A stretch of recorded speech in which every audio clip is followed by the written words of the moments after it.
আসসালামু আলাইকুম। সবাই কেমন আছেন?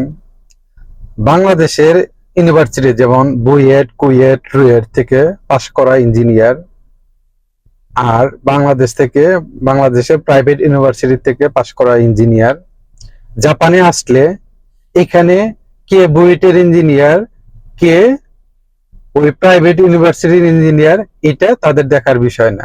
এইখানে তারা ফার্স্ট প্রায়োরিটি দেয় হচ্ছে জাপানিজ কে কতটুক ভালো পারলো।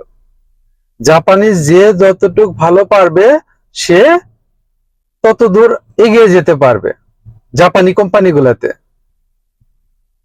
এখন এক্সপিরিয়েন্স আছে সেটা পরের বিষয়, আগে আপনাকে জাপানি জানতে হবে। আমি এক ভাইকে দুইটা জায়গায় পরিচয় করিয়ে দিছি, দুইটা কোম্পানিতে। একটা কোম্পানিতে দিছি আমার কোম্পানিতে, আর একটা দিছি আরেক পরিচিত কোম্পানিতে। অথচ প্রাইভেট ইউনিভার্সিটি এক ভাইকে দিছি, তাকে খুব সাদরে গ্রহণ করে নিছে।